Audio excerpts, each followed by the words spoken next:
I'd like to now introduce a talk by Assemblyman Ash Kalra. Assemblyman Kalra is part of the California State Assembly, and he is he represents District 27 in the San Jose area. He's going to be talking about participation in climate action. So Ash, welcome to the program. Glad to have you. Take it away. Thank you so much, Sanjeev, and thank you to Indiaspora for once again convening us on an issue today that's so important. And you know that when we think about climate change, what have you, and issues of the environment that can sometimes seem overwhelming. But I would like to talk a little bit about practical things that you can do, certainly things that the state of California has done. So I'm really glad to be part of the summit today. And to have the opportunity to talk to you a little bit about what California has done.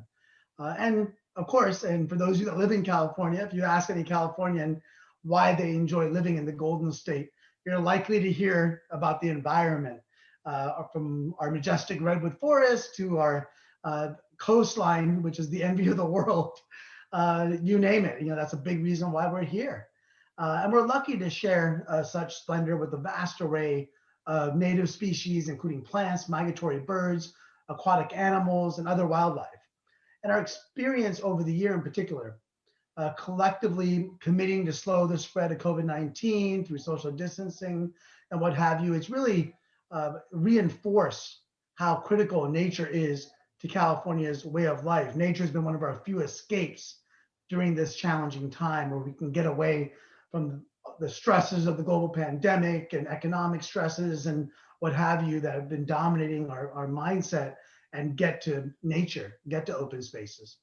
In that kind of mindset, so to speak, last year I authored AB 3030, which set the stage for Governor Gavin Newsom's executive order that made California the first state in the nation to adopt a 30 by 30 goal. And what that is it's an initiative to protect 30% of our lands and waters by the year 2030.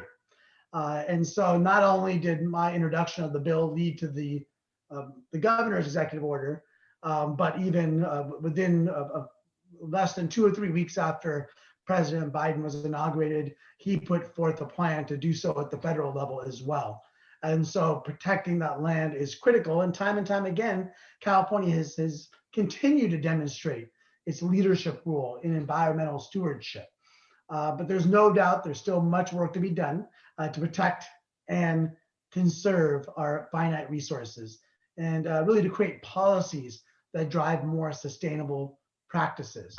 And as nature continues to face unprecedented challenges, and we've seen it obviously in California with the wildfires, and this year is going to be probably another very challenging year in that regard. So as we face these unprecedented challenges, many areas of exceptional biodiversity remain unprotected. And it is our responsibility to help guide our government's leadership on how to conserve natural spaces for future generations. And protecting that the biodiversity is also critical for our ecosystem. So by building on initiatives like AB 3030, we can further our commitment to preserving the integrity of existing ecosystems and ensuring that wildlife can thrive while enhancing the resilience of our state and planet so that all Californians can enjoy the benefits that nature provides. This year, I've introduced key pieces of legislation that not only further these goals, but also help to ensure that all of our communities can benefit equitably in efforts to protect nature, whether it's through physical access to amenities such as parks, and there's many neighborhoods that have park deserts. Even within walking distance, you in very high densely populated neighborhoods, it's hard to get to a park for children and families. So we're talking about parks, beaches, regional open spaces, and wilderness areas. It's really, those are really critical in terms of creating physical access, but also through being able to enjoy clean air, clean water, and other benefits for a healthy environment. With all those objectives in mind, I authored this year AB 30, which would affirm that access to nature and its benefits are a human right. So it's also, AB 30 is also known as the Human Right to Nature Act. It puts access to the outdoors and nature front and center. And this bill ensures that we have a different, more inclusive approach to who gets to experience nature and its benefits. The bill recognizes the right to nature during the current pandemic and helps plan for improving access, especially for urban and rural residents who far too often do not have access to healthy environments. And so to build, or in addition to that legislation, I'm also carrying a bill AB 416, and this really connects us globally. It's the California Deforestation Free Procurement Act. And what that does, it leverages California's purchasing power by requiring that contractors working with the state certify that their operations and their supply chains are not contributing to tropical or boreal deforestation.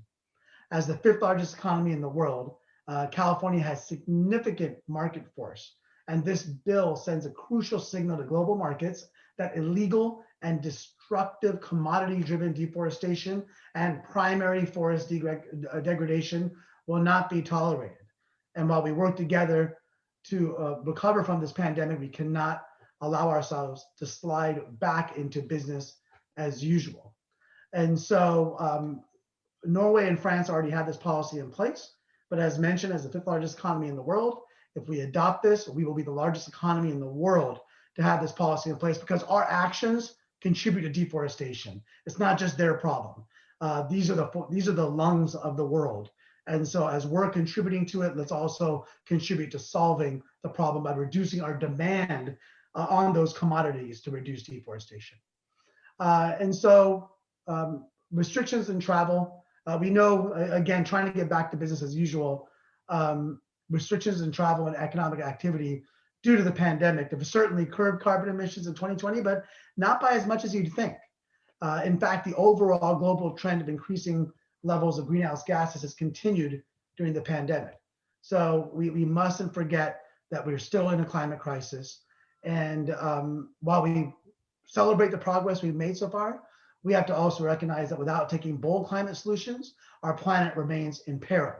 So just recently, a bill that I am a co-author on, SB 467 by Senator Scott Wiener in San Francisco and Senator Limon in Santa Barbara, this bill would have effectively phased out fracking and other dangerous types of drilling in California. It failed to survive its first hearing in a Senate committee. However, a certain component of it to have a setback of 2,500 feet from drilling and sensitive neighborhoods and schools, what have you, that is going to be reintroduced in that same committee. Hopefully we'll have success there. Another bill I'm co-authoring, talking about, especially with our corporate partners, the Climate Corporate Accountability Act, also by Senator Wiener, SB 260. It also faces major hurdles and opposition from Big Business and Industry Association because it puts in place emissions reporting requirements for large corporations. So I'm grateful to see speakers here today from so many different sectors, because we need to work together to make these changes happen. Placing big business at the center of climate change debate can help us shift towards a low carbon economy and also increase consumer awareness. People do have a right to know about the sources of carbon pollution by domestic or foreign corporations in order to make informed decisions about the impact of their choices when purchasing, patronizing, and making good investments in these corporations. Through good public policy, we have the opportunity to do our part to make our communities healthier and more resilient, while asserting our broad commitment to the fight against climate change and ensuring a carbon-free future. So it's not just whether we recycle that plastic bottle or whether we drive an electric car. Let's see, as individuals, as companies, as government, what can we do really to attack the issue of global climate change. And I think that there's a lot we can do, but it'll take courage and it'll take some sacrifice. So thank you for listening to me for a moment. Appreciate it.